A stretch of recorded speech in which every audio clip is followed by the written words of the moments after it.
Wayang Setan di Pulau Dewata. Kisah Yuda Sanggabuana.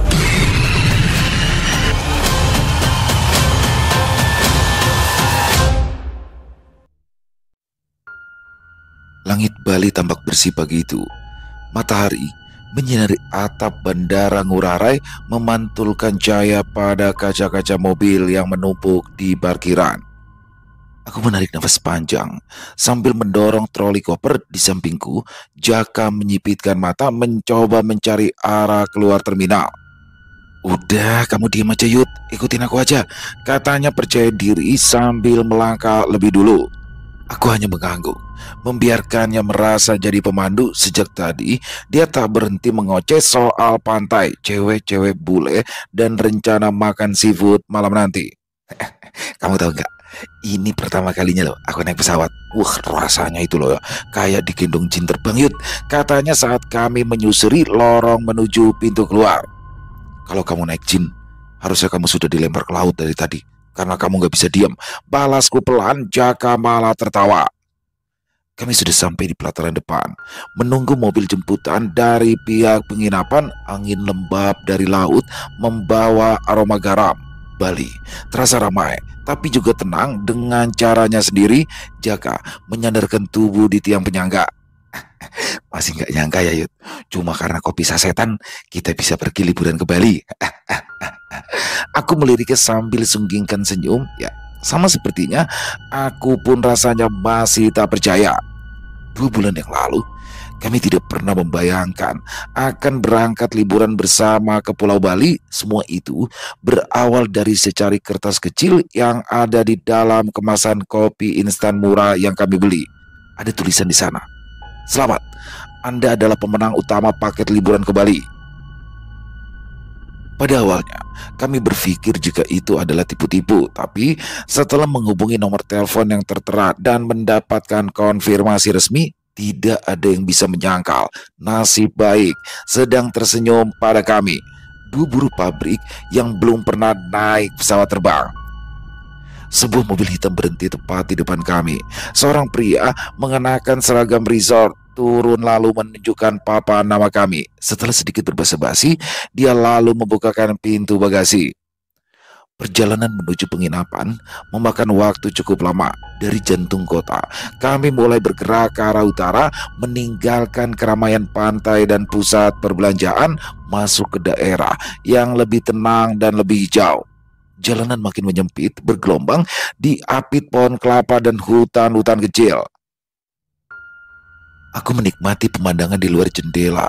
Di sela-sela pepohonan tampak pura-pura kecil berdiri tenang, kadang dengan dupa yang menyala dan sesajen bunga. Sementara Jaka henti-hentinya mengoceh. "Ini baru Bali beneran, bukan cuma foto-foto di kalender," katanya sambil merekam pemandangan dengan kamera ponselnya. Hari mulai beranjak siang saat mobil kami memasuki area resort. Gerbangnya berupa 2 pilar batu berlumut dengan patung-patung kecil berwajah garang di kiri jalannya. Jalan berbatu mengantar kami ke Giri Loka Private Resort, penginapan yang ternyata lebih indah daripada yang ada di brosurnya. Bangunan utama terbuat dari kayu tua yang mengkilat dengan atap ijuk dan ornamen khas Bali. Beberapa bungalau tersebar di antara pepohonan dan bunga kamboja. Di kejauhan terdengar gemericik air dan suara burung yang berkicau. Jaka seketika melongo. "Yud, ini beneran buat kita Yud, bagus banget Yud." "Kalau ternyata kita salah tempat, kita pura-pura bego aja," kataku setengah bercanda. Ya, tempat ini jauh lebih baik daripada yang kami bayangkan. Setiap tamu menempati bungalau tersendiri, bangunan kecil beratap rumbia berdinding anyaman bambu dengan teras kayu menghadap ke taman tropis atau kolam ikan. Bungalau kami bernama Cempaka Tiga, entah dinamai dari bunga atau mungkin legenda yang lebih tua daripada itu. Di dalamnya ada 2 ranjang, teras kecil, dan kamar mandi terbuka di belakang. Nyaman, tenang, jauh dari suara klakson atau teriakan pedagang keliling. Begitu masuk, Jaka langsung menjatuhkan dirinya ke kasur yang empuk. Subhanallah, kasur yang empuk banget Yud, kayak dipeluk bidadari. Aku melirik sambil tersenyum. Bidadari mana yang mau meluk kamu, Jak? Jak. Ah, adalah, cuma belum ketemu aja, saut Jaka dengan entengnya. Kami beristirahat sebentar melepaskan penat. Setelah mandi dan berganti pakaian, kami keluar untuk mencari makan siang. Warung kecil di pinggir sawah jadi pilihan kami. Menunya sederhana, hanya nasi campur, sate lilit, dan juga es jeruk, tapi rasanya seperti pesta. Selesai makan, Jaka pun sudah punya ide baru. Yud, nanti malam kita ke pasar malam yuk. Di sana itu katanya ada yang jual barang-barang antik, Yud. Aku meliriknya. Memangnya kamu mau cari apa? Ya nggak tahu. Mau lihat-lihat dulu aja. Siapa tahu ada yang cocok. Ya enggak, ya enggak. Tapi jangan bawa pulang barang yang aneh-aneh ya. Santai. Lagian kan ada kamu. Kalau nanti aku beli barang yang ada setannya, ya tinggal kamu usir aja. Sisa siang itu kami habiskan dengan berjalan-jalan di sekitar penginapan. Suasananya begitu tenang, angin lembut membawa aroma bunga Kamboja. Tapi entah kenapa, aku merasa seperti dilihat, bukan oleh manusia, tapi oleh sesuatu yang lebih tua. Malam pun tiba. Kami naik motor sewaan untuk menuju pasar malam, tempat penuh cahaya warna-warni dan juga suara Rio. Lampu kelap-kelip menggantung seperti bintang. Jaka tampak bahagia. Yud, tahu nggak? Ini itu surganya bagi kita yang kantongnya pas-pasan. Serunya lalu tertawa. Kami menyusuri kios demi kios baju murah, kerajinan tangan, dan juga cemilan lokal yang menggugah selera. Tapi di ujung pasar ada sudut yang lebih gelap, lebih sepi. Di sana, seorang kakek tua duduk di balik kelapa kecil dengan alas kain putih yang nampak pudar. Di depannya tergeletak beberapa wayang kulit tua, tapi ada satu yang langsung menarik perhatian Jaka. Sebuah wayang kulit besar, bentuknya seperti raksasa, matanya melotot, taringnya panjang, dan tubuh coklat tua yang dilapisi pola emas yang sudah mengelupas di beberapa bagiannya. Yang ini nih lor, keren banget, bisik Jaka. Aku menatapnya sebentar sambil membuka bungkus jajanan pasar yang baru kubeli. Tapi saat membukanya, jariku tanpa sengaja tergores oleh ujung strapless pembungkus. Darah menetes jatuh tepat di permukaan wayang itu. Satu tetesan kecil saja, tapi cukup membuat perih. Dalam sekejap, angin berembus pelan tetapi dingin. Suhu terasa berubah meski gerak tetap menggantung di udara. Lampu-lampu pasar di sekeliling kami berkedap-kedip. Wayang itu tampak bergetar, hanya sedikit, tapi aku bisa merasakannya. Jaka tidak menyadari hal itu. Dia malah sibuk menawar dengan gaya khasnya, cengengesan dan penuh canda tawa. "Pak, ini saya tawar 100.000, boleh? Boleh kan? Buat saya pajang di kamar, Pak, biar aura kejantanan dan nular." Si kakek tidak banyak bicara, dia hanya mengangguk, wajahnya kosong tanpa ekspresi. Jaka langsung mengeluarkan uang dari dalam sakunya. "Deal, saya bakalan rawat seperti anak sendiri." Aku ingin menahannya, tapi terlanjur ya. Jaka sudah memeluk wayang itu seperti menang undian kedua. Setelah puas berkeliling, kami berdua pun kembali ke penginapan. Jaka menaruh wayang itu di atas meja kecil di dekat tempat tidurnya. Gimana Yud? Kagak kan? Ucapnya bangga. Aku hanya mengangguk. Malam itu, tidurku gelisah. Di dalam mimpi, aku melihat mata raksasa yang menatapku dari balik bayangan. Dan di kejauhan, suara ular mendesis, seperti memanggil pulang sesuatu yang telah lama hilang. Pagi di Ubud datang seperti anugerah dari langit. Matahari belum benar-benar garang, hanya memantul lembut di permukaan dedaunan dan atap jerami bungalow kami. Aku bangun lebih dulu. Udara masih terasa segar. Suara burung-burung liar terdengar seperti orkestra alami. Aku menatap ke arah wayang kulit di atas meja. Bungkus korannya agak terbuka, memperlihatkan sebagian wajah sang raksasa. Bekas darah di jari telunjukku masih meninggalkan noda di permukaan kulitnya. Ada rasa yang sulit dijelaskan. Setiap kali aku menatapnya, seperti disambut oleh tatapan balik diam-diam. Jaka, bangun, sarapan yuk, perutku udah keroncongan ini, kataku sambil menggoyangkan baunya. Jaka berguling, lalu ia meracau. Kopi, Kopi mana kopi Yud? Kue cucur mana? Setengah jam kemudian kami sudah duduk di area makan Bungalau. Tempatnya terbuka dengan kolam kecil penuh bunga teratai yang ada di tengahnya. Juga kursi kayu tersusun rapi bersanding meja-meja. Tapi suasana tenang itu rusak oleh celotehan Jaka yang memang tak bisa diam. Yud, tempat ini loh koyok surga yang nyempil di peta, katanya sambil memandangi sekeliling. Kalau aku sih lebih tertarik sama makanan gratisnya sih, balasku santai. Tak lama kemudian perhatian Jaka teralihkan. Yud, cewek bule Yud, cakep banget Yud. Sudut kanan kemeja putih, rambutnya acak-acakan. Tapi anggun, itu bidadari atau artis Hollywood ya? Aku melirik, duduk sendirian di ujung meja panjang. Seorang perempuan muda dengan tablet di tangannya, kopi mengepul pelan dari cangkir mungil di dekatnya. Gayanya simpel, tapi justru itulah yang membuatnya terlihat mencolok. Tidak berusaha mencuri perhatian, tetapi tetap berhasil mencuri mata. Udah, fokus sarapan dulu aja. Aku coba mengingatkan Jaka, tapi bukan Jaka namanya kalau ia tidak bertingkah konyol. Yud, aku ini dilahirkan untuk momen-momen seperti ini. Sekarang kamu lihat dan perhatikan. Belum sempat aku melarangnya, Jaka sudah keburu berdiri lalu mendekat dengan langkah pongahnya. Dia menegakkan badan seperti prajurit upacara bendera. Halo Mbak Yu, good morning. My name is Jaka. Are you sitting lonely? Can I sit down? You and me and you. Gimana? Perempuan itu menoleh, mengangkat satu alisnya, lalu dengan senyum tipis dia menjawab, kamu itu gak perlu maksa pakai bahasa Inggris seperti itu.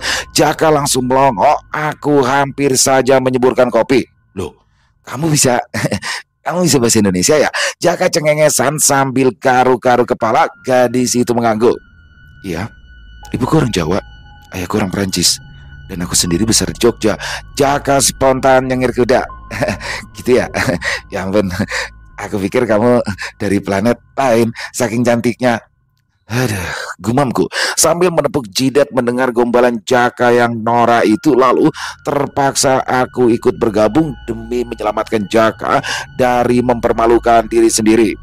Hai, namaku Yuda. Aku teman dari si Sontoloyo ini. Maafkan kalau dia mengganggu ya. Hai, aku Maria. Gak apa-apa kok, malah lucu. Aku juga sudah terbiasa kok ketemu yang lebih absurd dari dia. Balasnya sambil tersenyum, lalu mempersilahkan kami berdua ikut duduk bersamanya. Kami bertiga akhirnya sarapan bersama. Obrolan pun mengalir santai. Maria mulai bercerita bahwa ia sedang meneliti benda-benda purbakala Nusantara, terutama yang berkaitan dengan ritual kuno dan juga kepercayaan lama. Dia sengaja menginap di tempat ini karena ingin merasa tenang sekaligus dekat dengan lokasi-lokasi situs yang tersebar di Bali bagian tengah. Ya, kadang aku berkeliling pasar tradisional juga, cari barang-barang tua yang menarik, ujarnya. Mendengar itu, mata Jaka langsung berbinar. Wah, semalam aku itu baru beli wayang di pasar malam. Gede banget, bentuknya raksasa, giginya mirip gergaji. Maria menoleh, tatapannya berubah, tidak drastis, tapi cukup kentara bagi orang-orang yang terbiasa memperhatikan gerak mata. Wayang tua? Tanya Maria. Jaka mengangguk. Iya, kulitnya itu agak lusuh, tapi keren. Oh, mistis-mistis gimana gitu. Kamu mau lihat? Nanti sore ya, mampir aja ke kamarku. Maria menatapku sejenak. Aku mengangguk pelan meski ada ganjalan yang masih menggantung dari semalam. Boleh? Aku jadi penasaran, ujar Maria. Kami lanjut sarapan, membicarakan hal-hal yang ringan, tapi entah kenapa bagian di dalam kepalaku terasa seperti diputar ulang. Tetesan darah, mimpi tentang ular raksasa dan wayang yang seperti bernafas ketika disentuh. Dan sekarang seorang wanita peneliti purbakala secara tak sengaja menginap di tempat yang sama. Aku mulai curiga, entah pada kebetulan atau pada takdir.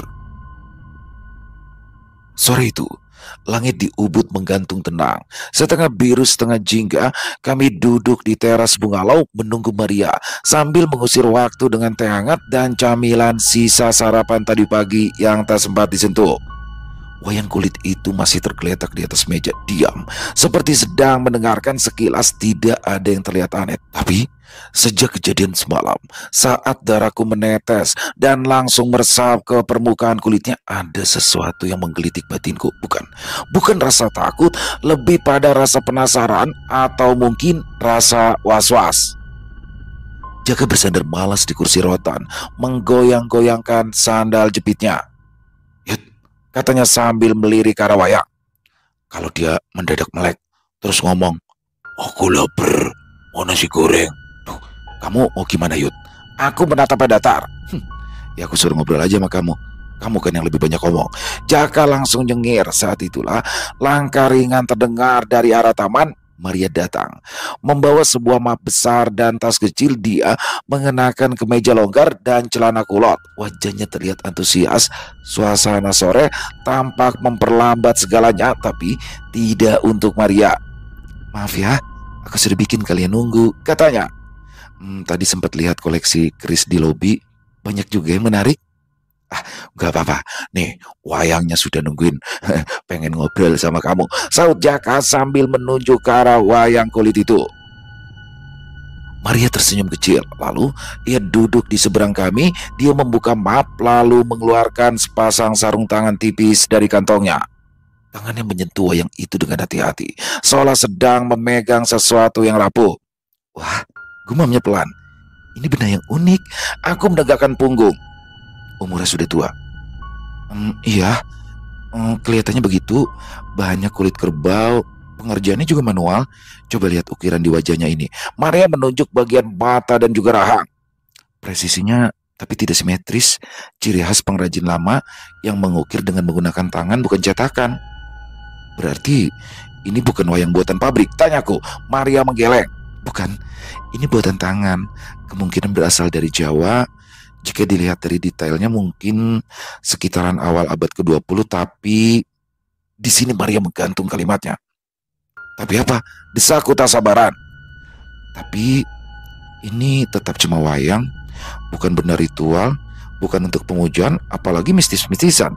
Aku dan Jaka saling pandang.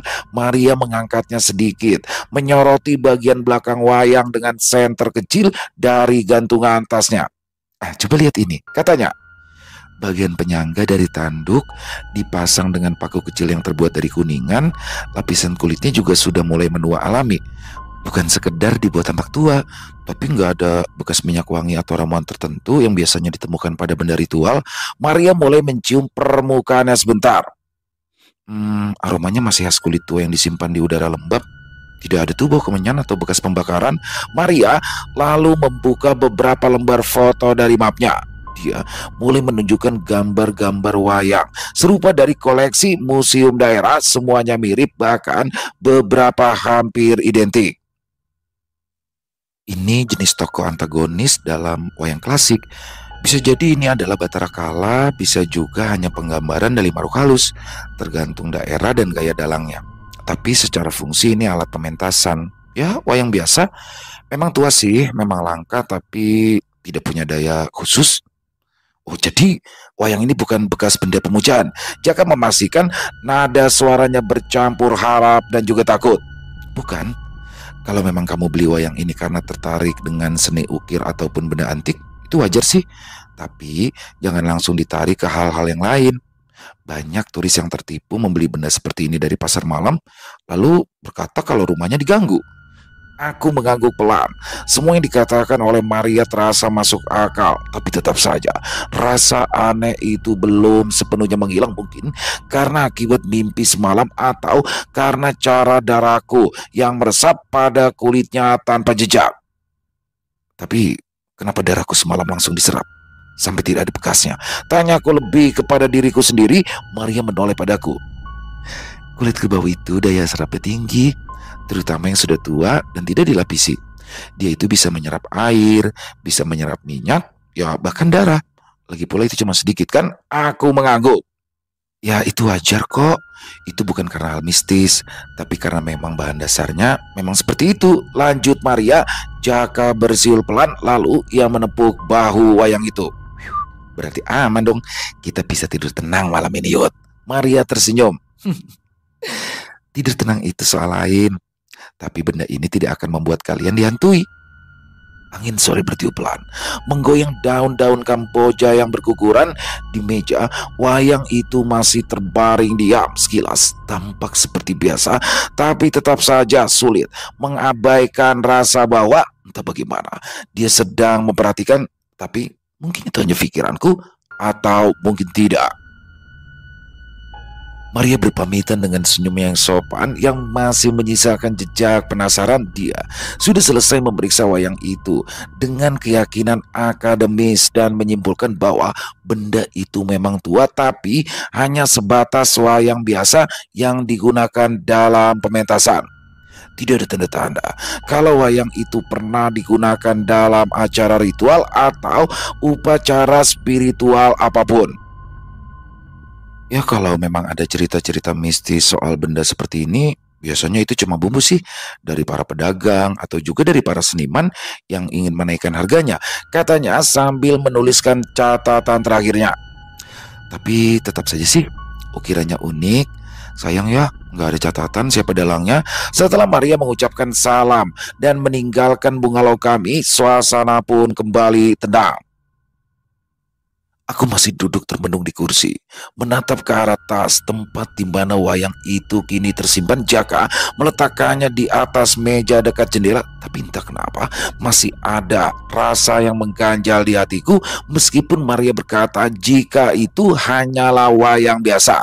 Ada sesuatu yang aneh dalam pertemuan pertamaku dengan benda itu, seperti sesuatu yang belum selesai. Malam pun datang. Langit di Ubud begitu pekat. Lampu temaram di teras luar menyorot setengah tirai yang menggantung. Angin bergerak pelan menyusup dari celah jendela yang tak sepenuhnya tertutup. Jaka sudah terlelap tidur di atas ranjangnya, tertutup selimut sampai ke leher. Dengkurannya menggelegar seperti mesin pemarut kelapa. Aku memperlakukan wayang itu lebih hati-hati malam ini. Jaka menaruhnya di dalam tas. Kupastikan resleting tas itu terkunci, lalu menaruh tas itu di dalam laci meja. Hanya berjaga-jaga, pikirku. Benda itu bukan milik kami sejak awal. Lalu aku berbaring. Aku tidak tahu pasti sejak kapan mataku terpejam, tapi suara itulah yang membangunkanku. Langkah kaki ringan, seperti telapak kaki basah yang menapak di lantai kayu. Satu kali, lalu hening. Dua kali, lalu terputus lagi. Aku menahan nafas. Kupikir mungkin itu adalah suara binatang, atau mungkin itu adalah Jaka yang terbangun lalu hendak ke kamar mandi. Tapi ketika aku menoleh, Jaka masih di tempatnya, meringkuk seperti udang, mulutnya sedikit terbuka. Langkah itu terdengar lagi dari arah meja dekat jendela, tempat di mana tas berisi wayang itu berada sebelum kumasukkan ke dalam laci. Aku bangun dari rebah, duduk perlahan di tepi ranjang. Dingin mulai menjalar dari bawah kaki, entah karena lantai atau karena sesuatu yang lain. Suara langkah itu berhenti, lalu terdengar suara lain, suara benda yang diseret lambat, berat, seolah sesuatu diseret di atas lantai kayu, tapi tidak cukup besar untuk membuat gaduh, hanya cukup untuk membuatku merinding. Aku bangkit, berjalan pelan ke arah meja. Lacinya masih tertutup seperti semula, tapi ketika ku buka, kosong. Ya, tas itu kini tidak ada. Pintu kamar tidak terbuka. Semua jendela masih tertutup rapat. Tidak ada jejak yang terlihat kecuali satu hal, sesuatu yang tergeletak di depan pintu. Langkahku mendekat perlahan, hati-hati, seperti pencuri yang tengah mengendap-endap. Di sana, di lantai kayu, tas itu terbaring. Resletingnya kini terbuka. Wayang itu yang semestinya tersimpan dengan rapat kini menjulur keluar. Setengah bagian dari tubuhnya tampak seperti ingin merangkak keluar. Aku membungkuk, menyentuh permukaan wayang itu. Terasa dingin, tidak seperti kulit biasa. Kulit wayang itu seharusnya terasa hangat oleh udara kamar, tapi ini seperti habis dikeluarkan dari dalam kulkas. Ketika aku hendak mengangkatnya, terdengar suara lirih di belakangku. Krak, krak, suara langkah. Tapi kali ini bukanlah telapak kaki, tetapi seperti suara kuku yang memijak di lantai papan. Aku berbalik seketika, tapi kosong. Tidak ada siapapun, tidak ada bayangan apapun, dan tidak ada sosok asing. Tapi suara itu tetap saja terdengar. Suara itu mendekat, lalu menjauh, seperti seseorang yang berjalan dalam lingkaran tanpa wujud. Ku genggam tas itu kuat-kuat, memasukkannya kembali wayang ke dalamnya, lalu ku bawa ke sisi ranjang. Aku tidak berani menyimpannya lagi di meja ataupun di laci. Ku peluk benda itu semalaman seperti bayi yang sedang demam. Aku tidak tidur malam itu. Dan ketika pagi datang, hal yang pertama yang kulihat adalah bekas seretan samar di lantai kayu, panjangnya hampir 1 meter. Ujungnya berhenti tepat di sisi tempat tidurku, seolah sesuatu ingin naik ke atas ranjang. Pagi itu udara terasa gerah.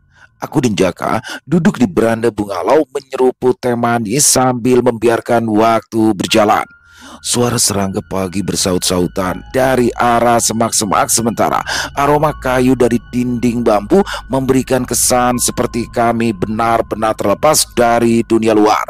Wayang itu kuletakkan di atas meja, terbungkus di dalam tas, tapi aku sengaja membuka resletingnya. Entah kenapa ada semacam keinginan untuk tetap bisa terus melihatnya. Rasanya tidak nyaman kalau benda itu tertutup penuh, seolah dia harus tetap bisa bernafas. Jaka memecah keningan. Yud, kamu tidur nyenyak gak semalam? Aku mengangguk namun sengaja berbohong. Lumayan, tapi kayaknya aku lebih sering terbangun. Gak tahu kenapa. Loh, sama aku juga. Rasanya itu loh, kayak ada suara langkah-langkah kecil. Padahal kan gak ada siapa-siapa ya Yud. Kami terdiam seperti menimbang apakah kata-kata kami sendiri terdengar terlalu dramatis. Lalu tak lama kemudian Maria muncul. Dia mengenakan kemeja lengan pendek dan celana kain longgar warna kaki. Rambutnya digelung asal-asalan, tapi matanya tajam. Ada sesuatu di dalam raut wajahnya pagi itu yang tak sama dengan kemarin sore. Dia menghampiri kami tanpa basa-basi. Wayangnya masih kalian simpan? Tanyanya tanpa duduk. Aku mengangguk. Masih? Kenapa memangnya? Maria menghela nafas. Lalu ia duduk di hadapan kami. Dia mencondongkan tubuhnya mendekat, seolah ingin membisikkan rahasia yang tak boleh didengar oleh siapapun. Aku pikir aku salah diagnosa kemarin, ujarnya pelan. Aku coba periksa ulang hasil foto semalam, tapi ada satu detail yang terlewat. Aku dan Jaka langsung saling pandang. Jaka menegakkan duduknya. Aku masuk ke dalam untuk mengambil wayang itu, lalu meletakkannya di atas meja. Maria mencondongkan tubuh ke depan, menatap wayang itu dengan seksama seperti dokter yang sedang mengecek hasil ronsen. Dia mulai menunjuk ke bagian belakang wayang tersebut. Tepat di bawah poros pegangannya, di sana terukir sebuah simbol kecil yang berbentuk bulat mirip dengan mandala, tapi dengan pola yang tak familiar. Garis-garis lengkung saling silang membentuk semacam bunga mekar, tapi dengan bagian tengah seperti mata yang menatap ke arah luar. Simbol ini, lanjut Maria sambil menunjuk. Aku nggak bisa nemukan referensinya. Bukan dari katalog wayang Jawa, dan juga bukan dari simbol-simbol kepercayaan lokal. Bahkan aku sudah mencoba cek beberapa basis data arkeologi digital, tapi hasilnya nihil. Apa mungkin cuma hiasan ukiran acak? Tanyaku, mencoba meredakan nada misterius yang kini mulai merebak. Maria menggeleng. Nggak mungkin. Polanya ini terlalu presisi, simetris, dan dari pengalamanku selama ini, biasanya ukiran yang punya pola tertutup seperti ini itu mengandung sebuah makna, tapi bukanlah makna yang populer. Jaka melipat tangan di dada. Jadi, maksud kamu wayang ini spesial? Maria tampak ragu. Dia menarik nafas dalam-dalam sebelum menjawab.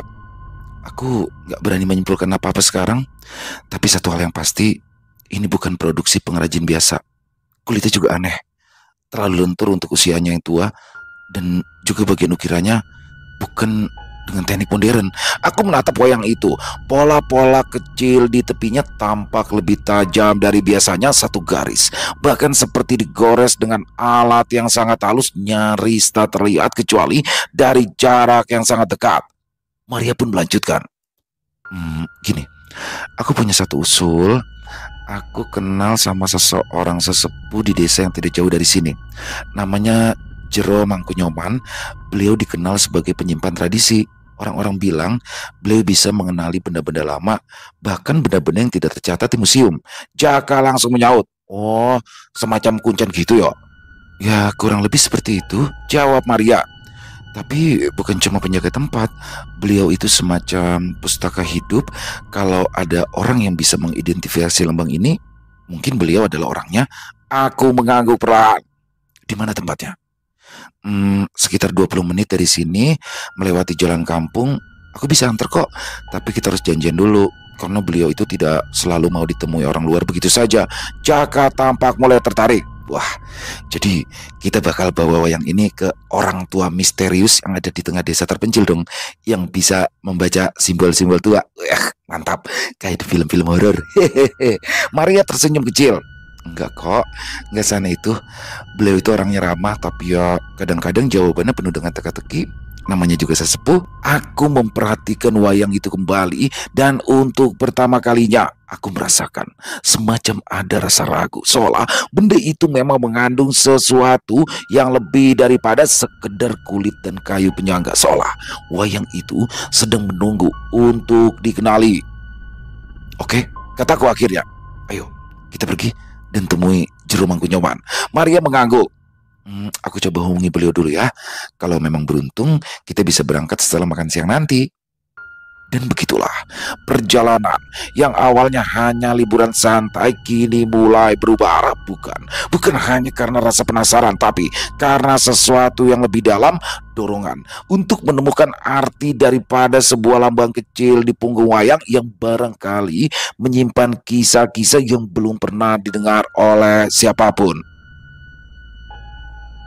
Kami bertiga berangkat selepas makan siang. Udara hangat menyelimuti saat sepeda motor kami melaju menyusuri jalanan kampung yang sepi. Di depan, Maria mengendarai sepeda motor sewaan dengan pelan. Aku dan Jaka mengikuti dari arah belakang menelusuri jalanan tanah di antara kebun cengkeh dan pepohonan. "Orangnya agak tertutup," ujar Maria sebelum kita berangkat. "Tapi dia pernah menjadi jero mangku di pura tua yang sudah lama tidak difungsikan. Sekarang tinggalnya di tempat terpencil, dan dia masih menjaga beberapa peninggalan sakral. Kalau ada orang yang bisa mengenali lambang ini, mungkin beliau adalah orangnya." Rumah itu terletak di ujung jalan tanah, tersembunyi di balik pagar bambu dan rumpun pisang. Bangunannya berupa rumah panggung kayu menghadap ke arah timur dengan ukiran-ukiran tua pada bingkai jendelanya. Kami turun dari sepeda motor. Di teras, duduk seorang lelaki tua berkain putih mengenakan udeng hitam sederhana bersandar pada pilar kayu. Pandangannya tajam dan dalam seperti danau yang diam namun tak bisa diukur kedalamannya. "Om Swastiastu," sapa Maria dengan nada penuh hormat. Lelaki tua itu mengangguk pelan. "Om Swastiastu, kalian membawa sesuatu yang berat." Suaranya pelan tapi memiliki gema yang terdengar aneh di telinga. Kami bertiga lalu dipersilakan masuk. Ruang tamunya sederhana namun penuh dengan benda-benda tua topeng kayu. Kita pelontar kendi tanah liat dan dua lukisan raksasa bergaya klasik Bali tergantung di dinding. Aroma dupa dan sedikit minyak wangi cendana memenuhi udara. Dia duduk kembali bersila di dekat jendela. Maria memintaku menggelar wayang itu di hadapan Jero Mangkunyoman. Sejenak tak ada suara. Sorot mata Jero Mangkunyoman nampak mengeras. "Raja Wisesa," gumamnya pelan. Aku dan Jaka saling melirik. Apa maksudnya, Jero?" Tanyaku hati-hati. "Wayang ini bukan sembarang wayang. Namanya adalah Braja Wisesa. Hanya ada satu di dunia. Dibuat bukan untuk ditonton, tapi untuk mengurung." Maria mencondongkan tubuh. "Mengurung?" Jero Mangkunyoman mengangguk pelan, lalu ia menyentuh sisi wayang itu dengan dua jari ringan dan penuh perhitungan seperti orang yang sedang menyentuh luka lama. "Dulu, di para raja belum mengenali garis dan batas. Ada satu makhluk yang menganggap dirinya dewa. Namanya Braja Wisesa. Sosok itu lahir dari ribuan kematian yang tidak diterima.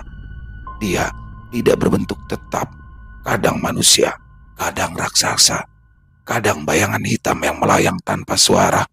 Dia menebar penyakit, memecah belah kerajaan, menyesatkan para pertapa, dan memperdaya manusia lewat mimpi dan juga wahyu palsu. Dia terdiam sejenak, menatap kami satu persatu, lalu melanjutkan pembicaranya dengan nada yang lebih rendah.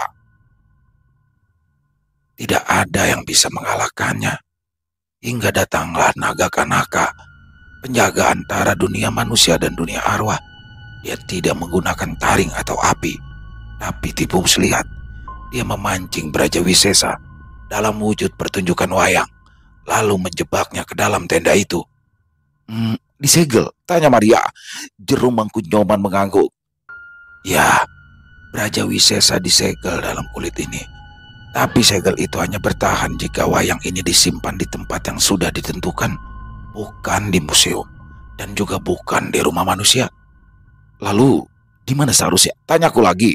Jerum Mangku Nyoman menarik nafas pelan, lalu ia menjawab.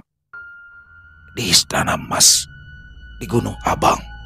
Konon katanya, istana itu dulu dibangun khusus oleh naga Kanaka. Hanya di sanalah Brajawisesa bisa tetap tidur atau dikalahkan. Sunyi menggantung. Jerum Mangku Nyoman menatapku. Apakah kamu sudah mengalami hal-hal yang aneh sejak kalian memegang wayang ini? Aku tidak langsung menjawab, tapi bayangan-bayangan samar, langkah kaki yang terdengar di malam hari, dan juga suara nafas berat di dekat telinga seolah muncul bersamaan. Bahkan kulitku merinding hanya dengan membayangkannya. Aku rasa ya, jawabku akhirnya. Maria menatap lambang bulat yang ada di punggung wayang. Dan simbol ini apa? Itu adalah stempel naga, dibuat sendiri oleh naga Kanaka dengan darahnya. Dan darah itu adalah pengunci sekaligus menjadi pembuka. Sekarang bentuknya samar. Tanda segelnya mulai rapuh. Kalau tidak segera dikembalikan, Brajawisesa akan terlepas. Bukan dalam bentuk yang bisa kalian lihat dengan mata, tapi sebagai bisikan, kegilaan, dan kematian nyata yang tak terlihat wujudnya. Kami semua terdiam cukup lama. Tak ada suara kecuali dengungan lebah yang terdengar di luar jendela. Jerum Mangku Nyoman akhirnya berdiri. Kalian masih punya waktu, tapi tidak banyak. Kalau kalian biarkan terlalu lama, dia akan mulai merasuk. Bukan pada benda, tapi pada manusia. Dia berjalan menuju ke arah rak tua, lalu kemudian ia mengambil selembar kain putih dengan pola mandala naga. Bungkus dia dengan ini. Jangan biarkan dia pernah menyentuh kulit secara langsung. Berangkatlah ke Gunung Abang. Carilah jalan menuju Istana Emas. Tapi hati-hati. Jalan ke sana tidak bisa dilalui oleh sembarangan orang. Aku menerima kain itu dengan tangan bergetar. Jaka bergumam. Waduh, gawat, Yud. Kita berdua ini kan lagi liburan. Loh, kenapa sekarang malah dikasih misi untuk nganterin iblis ke atas gunung? Maria menatap kami berdua, wajahnya terlihat serius. Kita harus pergi ke sana. Kita tidak bisa menyerahkan benda ini pada orang lain. Kami berdua mengangguk. Dan saat kami keluar dari kediaman Jerum Mangku Nyoman, aku merasa jika langit sedikit lebih muram daripada sebelumnya, seolah waktu mulai dihitung mundur di bawah naungan awan yang mulai menggumpal. Perjalanan baru akan segera dimulai. Tapi yang kami bawa bukanlah sekedar benda. Kami membawa penjara dari zaman yang telah dilupakan dunia. Selesai. Wow, luar biasa kisah Yuda Sanggabuana. Oh, kisah dari salah satu penulis favorit saya ya, Walensky. Oh, keren pakai banget dan kangen banget ya sama Yuda Sanggabuana, si Putra Naga. Dan bagaimana di sini kita biasanya up di sebelah ya, tapi atas beberapa pertimbangan untuk kisah Yuda Sanggabuana kita akan up di channel Ilo Bercerita ini ya teman-teman ya, mulai dari sekarang karena salah satu favorit saya nih cerita ini. Dan bagaimana dalam kisah ini akhirnya Yuda Sanggabuana berangkat ke Pulau Dewata, ke tanah Bali, bersama dengan Jaka ya, salah satu sahabat terbaiknya yang saya suka banget ya sama Profila Jaka. Kuat banget karakternya di sini, yang konyol tapi ya kalau nggak ada Jaka nggak rame ya. Dan bagaimana di sini pada akhirnya Yuda mendapatkan sesuatu atau lebih kepada Jaka dulu ya, Jaka beli wayang lagi yang nggak jelas banget, dibeli wayang dan ternyata di mana wayang tersebut ternyata menyimpan sesuatu yang gelap di dalamnya. Dan lagi-lagi, wah lagi-lagi nih Maria. Jadi ada toko cewek lagi, pasti ada perantara ceweknya deh. Maria lagi blasteran Prancis. Blasteran Prancis Indonesia yang mana besar di Jogja ya. Si Jaka lagi norak banget lagi, I sit down ya kan, belagu banget katanya. Dia kan Prancis juga, bahasanya bukan bahasa Inggris dong. Tapi ternyata di sini Maria bisa berbahasa Indonesia, dan mana di sini Maria adalah salah satu peneliti barang-barang purbakala ya, yang mana di sini akhirnya membantu Yuda untuk memecahkan misteri wayang yang baru saja dibeli Jaka. Ini makin seru aja nih. Bagaimana kelanjutannya? Oh, jadi teman-teman gini ya. Ini akan kami up berturut-turut nih. Jadi besok akan kami up lagi nih teman-teman. Biar teman-teman nggak putus pokoknya ya untuk kisah Yuda Sanggabuana ini. Pokoknya jangan sampai ketinggalan besok untuk kisah kelanjutan daripada Yuda Sanggabuana. Dan terima kasih kepada Walensky atas kisahnya yang luar biasa. Dan buat teman-teman yang suka baca, wajib banget nih kunjungi karya karsa dari Walensky karena di sana kisahnya keren-keren pakai banget. Follow juga ya akun Twitter dari Walensky, dan sekali lagi semoga kisah barusan bisa menghibur teman-teman semua para pecinta penikmat horor misteri, lebih khusus lagi kepada para subscriber dari channel Ilo Bercerita. Dan buat yang punya komentar lain, yang punya pendapat lain, silakan bisa menuliskan di dalam kolom komentar ataupun hanya sekedar saling menyapa. Insya Allah kami akan menjawab satu persatu. Buat teman-teman yang suka dengan videonya bisa diklik tombol like-nya, tombol jempolnya, boleh juga dibantu di-share ya link videonya ini ke teman-teman yang lain agar juga ikut merasa terhibur. Dan buat teman-teman yang belum subscribe, sekali lagi yuk bisa diklik tombol subscribe-nya, jangan lupa lonceng notifikasinya juga dinyalakan agar teman-teman selalu mendapatkan notifikasi dari konten-konten yang akan kami upload di setiap harinya. Untuk channel Ilo Bercerita kami upload setiap hari teman-teman ya, setiap malam jam 9 malam waktu Indonesia bagian Barat. Dan kami juga ingin mengucapkan terima kasih ya kepada seluruh teman-teman yang sudah selalu setia hadir, yang sudah selalu mendukung kami, karena teman-teman kami selalu bersemangat berkarya di setiap harinya. Dan oh iya, buat teman-teman yang mungkin punya kisah horor misteri ya, yang apabila mungkin berkenan untuk dibawakan di channel kami, silakan bisa mengirimkannya ke nomor telepon kami yang ada di sini. Bebas ya, kirimannya boleh dalam bentuk rekaman suara, boleh dalam bentuk tulisan, senyamannya teman-teman aja. Dan buat teman-teman yang sudah mengirimkan kisah, kami ucapkan terima kasih. Buat yang sudah mengirimkan kisah tapi belum sempat kami bawakan, harap bersabar ya, karena harus melalui proses penggarapan terlebih dahulu agar nantinya bisa dinikmati oleh teman-teman yang lain. Di akhir kata, saya Ilo mengucapkan permohonan maaf apabila mungkin dalam pembawaan kisahnya barusan ada kata-kata saya yang salah ataupun ada kata-kata saya mungkin yang kurang berkenan. Saya mohon dibukakan pintu maaf yang seluas-luasnya, dan sampai berjumpa lagi di konten-konten kami selanjutnya yang pasti tidak kalah serunya, yang pasti tidak kalah horornya. Masih bersama saya Ilo di channel Ilo Bercerita. Salam sehat, sukses selalu untuk kita semua. Wassalamualaikum warahmatullahi wabarakatuh.